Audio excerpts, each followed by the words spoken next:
Hey there, my name is Chanel. If you don't know me, I'm the designer behind CV Fiberworks. Welcome to my channel, or welcome back.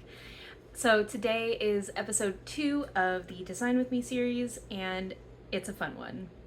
We are going to be going over how to kind of break down and plan out your design. I know we did some planning and sketching in the previous episode, but we're going to take it a step further and really flesh out how we're actually going to make this project and even make a couple of samples.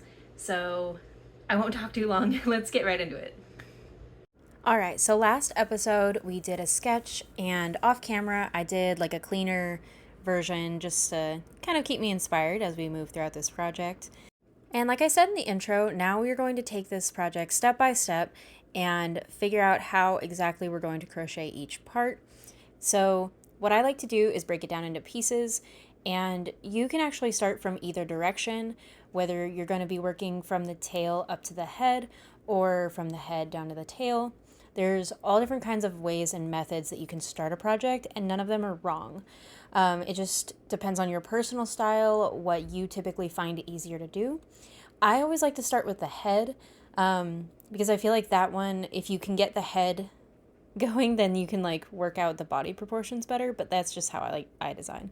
So I am going to kind of figure out the general shape of the head and how we're going to do that open mouth.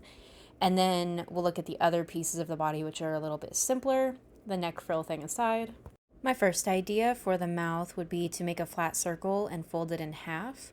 So I would have to extend the top and bottom of the circle though just a little bit to make it more of an oval or oblong shape.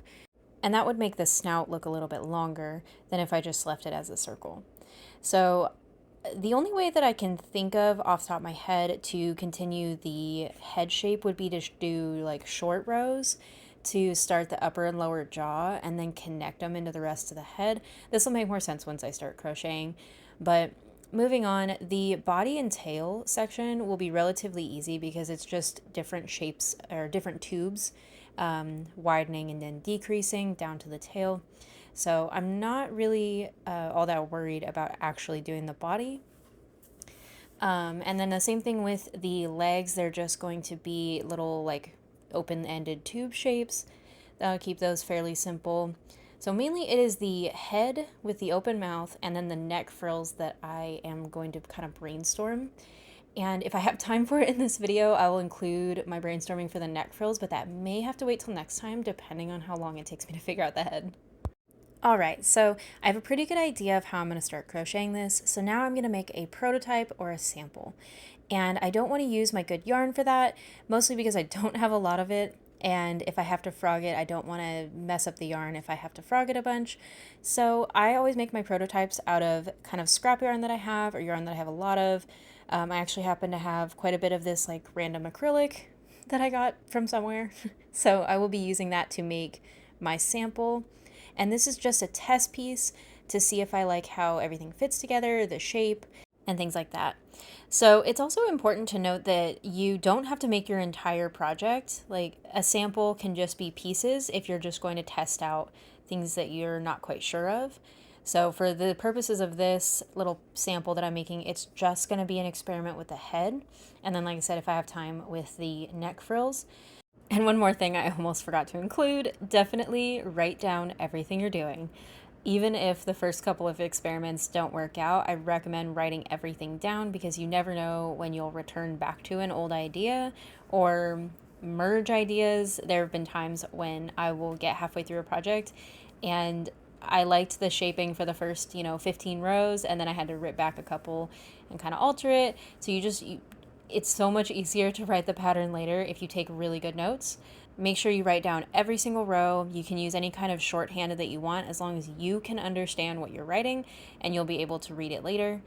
Good practice is to do one row, write it down, one row, write it down. As you get more and more experienced, you can write rows ahead of time or kind of keep track a little bit easier because you know how shaping works and you're very familiar with it.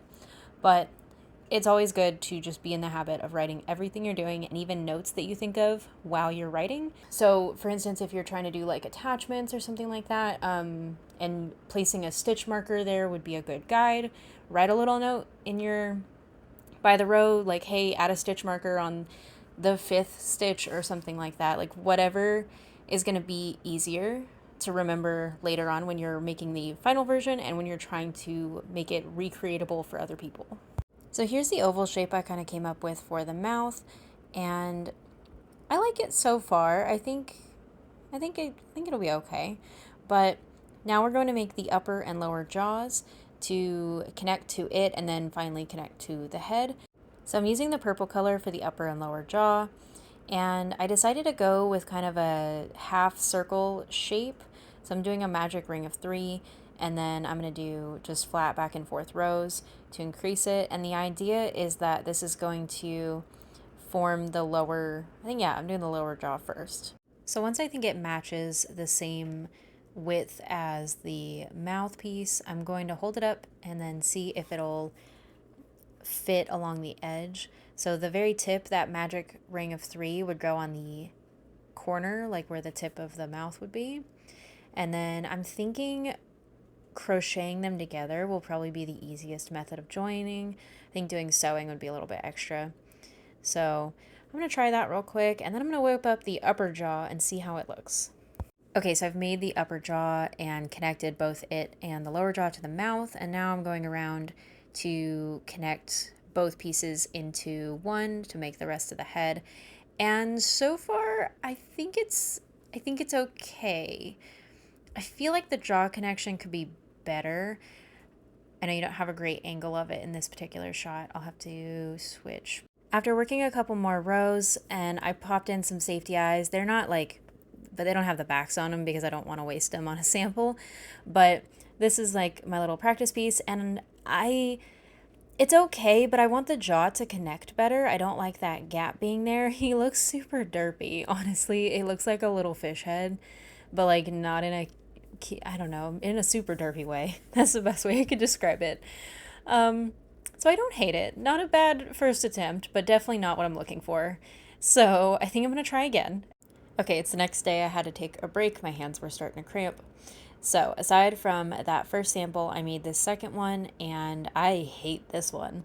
I made the mouth a little bit like more oblong, thinking it would make the jaw longer, but then I decided to use slip stitches to attach it to the upper and lower jaws, and it just made it look like a little fish mouth, like even more like a fish mouth. So, well, I'll definitely keep that in mind for a different project. This is not what I'm looking for. And finally, I made this third sample, which this one is closer to what I wanted. I like that the jaws connect, so there's a distinct like corner with an upper and lower lip, and I like the shape of the jaw and the mouth, and really overall the head. I ended up abandoning the circle folded in half idea. I ended up doing flat back and forth rows in like a diamond shape, and not only did that work out better, but it was actually a lot easier. So, you win some, you lose some. He still looks kind of derpy, but I think I'm going to trust the process, and that once he has a body and he looks more lizard-like, it'll make more sense. I'm calling version number 3 a winner, unless I come up with another idea in the next, little bit. But anyway, I also added this round of back loop single crochets so that there's exposed front loops, and I was thinking that would make a really good connection point for the neck frills later on. So I checked out some of the reference photos, and it looks like when their neck skin is like exposed or extended when they're doing that display, it's really close behind their head, like behind their eyes. So I think that placement is going to work. I may move it forward or back a row, just depending on how everything plays out. But that's why that row is there. And then I'm thinking he probably needs to have his neck curved down, but I'll experiment with that a little bit later. Now, I think I have time to talk about the neck frills because I had an idea, and looking over at our design here, I'm thinking that we could either attach like a chain to that unworked front loop row and work like ribbed rows all the way around to create his neck frills, or create a separate piece that's ribbed and sew it on. The difficulty though is trying to get the ribs, they'll be uneven rows because you need the base of it to be thinner than the top, if that makes sense.